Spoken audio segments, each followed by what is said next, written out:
Kita beralih ke kasus kebakaran Gedung Kejagung. Pemirsa, Masyarakat Anti Korupsi Indonesia menduga data rekaman CCTV oknum jaksa di kasus suap Joko Chandra bisa hilang karena terbakarnya gedung utama Kejaksaan Agung.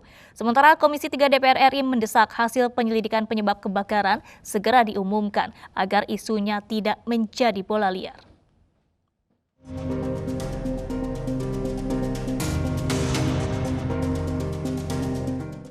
Ini ruang kerja Pak Jaksa Agung.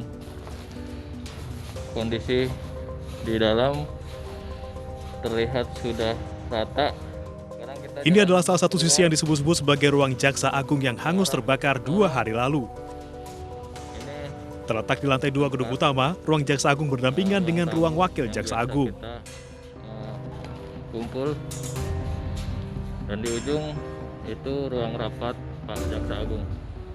Wakil Jaksa Agung meminta masyarakat agar tidak membuat spekulasi penyebab kebakaran karena masih diselidiki oleh polisi.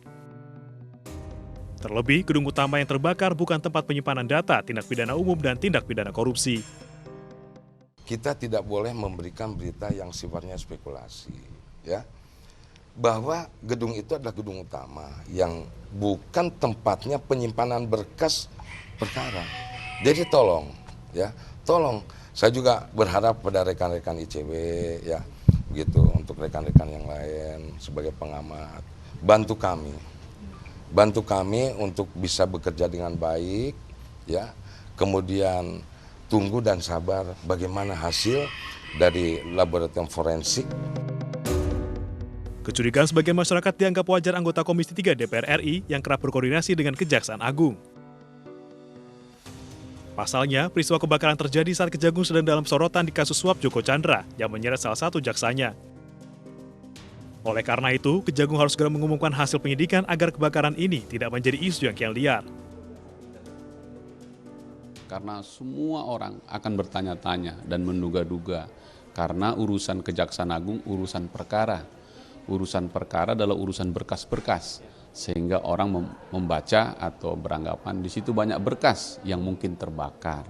Meskipun sudah dibantah oleh Kejaksaan Agung, kita semua tahu bahwa apa yang sedang terjadi di Kejaksaan Agung, proses jaksa itu juga sudah ditangani, di kepolisian juga sudah ditangani yang berkaitan dengan kasus Joko Chandra ini, ya.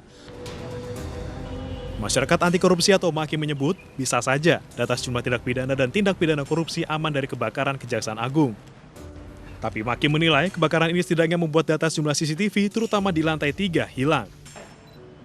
MAKI menyebut data CCTV sangat penting untuk mengembangkan suap yang sedang disangkakan kepada Jaksa Pinangki Sirna Malasari di kasus Joko Chandra. Itu setidaknya merekam kegiatan oknum Jaksa Pinangki yang sudah ditetapkan tersangka. Bahwa dia ketemu orang, didatangi orang yang diduga itu titik awal untuk mengurusi Joko Chandra. Orang tersebut inisialnya R dan sudah dipanggil sebagai saksi. Kebakaran gedung utama Kejagung diduga muncul pertama kali dari lantai 6. Pada hari itu, 3 pekerja tengah memasang wallpaper dan parket di aula lantai 6. Sejauh ini, polisi telah memeriksa 19 saksi dan mengambil sampel arang dan abu di lokasi kebakaran untuk penyelidikan. Tim Liputan iNews melaporkan.